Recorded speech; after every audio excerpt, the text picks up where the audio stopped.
Bonjour, j'espère que vous allez bien. On se retrouve pour une nouvelle vidéo, cette fois-ci sur le suivi du portefeuille PEA-PME. C'est l'épisode 11. 3552, donc je suis toujours en retard en fait par rapport au montant investi qui était de 4200 euros. Un petit changement dans la stratégie, on va voir ça dans le détail.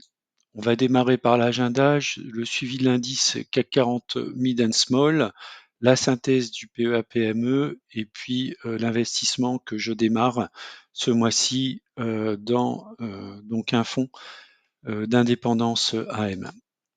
Alors avertissement, je ne suis pas conseiller financier, cette vidéo n'a pas pour but de vous proposer un placement financier ou un quelconque conseil d'achat, mais uniquement un but pédagogique et de partage. Vous restez responsable de vos investissements.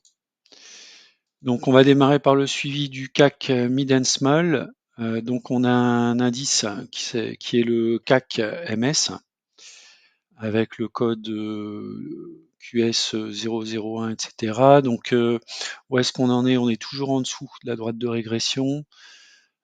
Comment dire? Une valeur théorique de 16 587 pour un cours de 13 813 au moment où je tourne la vidéo.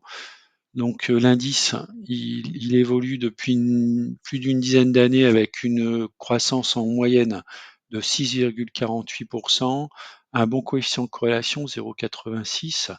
Il est en baisse sur les 12 derniers mois de 7,80, par contre en hausse de 8% sur les 5 ans. On est actuellement à peu près à moins 1,2 écart type.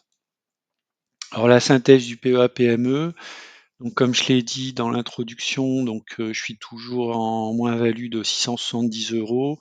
On a perçu des coupons ce mois-ci, notamment le mois dernier sur Moulinvest pour 5,28 euros. Et j'ai vendu allégé Vetoquinol, une action, pour avoir un petit peu de cash, notamment pour investir dans donc cette SICAV, donc le fonds indépendance Europe Small, donc qui est un fonds qui est géré par Monsieur Higons, donc qui est assez connu pour surperformer les indices depuis déjà pas mal de temps. Donc il y a un fonds qui est éligible au PEA PME, donc c'est pour ça que j'ai choisi ce fonds, qui a une très bonne performance. Donc on a voilà, si on regarde un petit peu donc les performances comparées, donc bon, j'aime bien regarder sur le long terme. L'indice donc small au niveau Europe a fait 37%, le fonds 78%. Et depuis la création en 2018, le fonds a quasiment fait 2 fois mieux en performance que son indice de référence. Alors la forme juridique, c'est une SICAV. Donc la valorisation est quotidienne. Donc si vous achetez ou vendez, en fait, il n'y a pas vraiment de cotation continue, hein. C'est une cotation ou deux par jour. Le niveau de risque 4 sur 7, donc c'est quand même, c'est un peu risqué, mais pas si risqué que ça.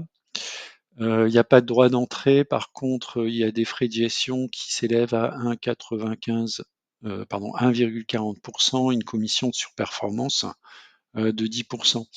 Donc j'ai contacté la société. Les rendements que vous avez que je vous ai présentés, c'est vraiment net de frais. Les frais sont pris en fait sur la cotation. Donc on ne va pas prendre directement sur votre PEA, PME les frais. En fait, ils sont inclus dans la cotation de la SICAV.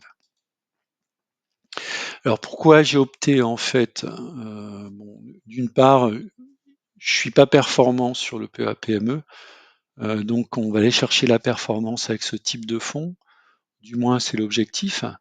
Et l'avantage aussi, comme j'ai un montant relativement faible d'engager sur le PEA-PME, bah, ça me permet aussi de diversifier, hein, puisque ce fonds est investi sur pas mal d'actions. Vous voyez ici la liste des actions et également diversifié par géographie. Donc ça, c'est quelque chose que j'apprécie et que je pense j'aurais du mal à faire sur le PEA-PME. D'autre part, c'est quand même une société assez sérieuse et assez spécialisée dans les small caps. Voilà, donc la raison pour laquelle j'ai fait confiance, donc j'ai démarré un investissement dans cette SICAV.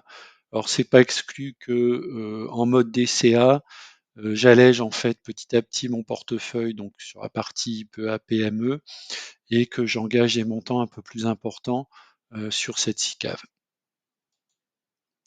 Donc l'état du portefeuille, donc voilà au niveau des actions, donc j'avais allégé Vetoquinol, je suis passé de 5 à 4 actions. Donc qu'est-ce qu'on peut dire? Donc on peut dire que le poids le plus fort, c'est Virbac, donc qui performe très bien. Et puis le poids le plus faible, c'est Trigano. Sinon, bah, l'ensemble des lignes sont à peu près équipondérées, voilà, sachant que sans doute à terme, cette SICAV va prendre bien sûr une place beaucoup plus importante dans le PEA PME. Voilà, c'est la fin de la vidéo. Merci d'avoir regardé. N'hésitez pas à mettre un commentaire si vous le souhaitez. Si vous avez investi également dans les fonds de Monsieur Higgons, n'hésitez pas à le mettre dans les commentaires si vous le souhaitez. À bientôt.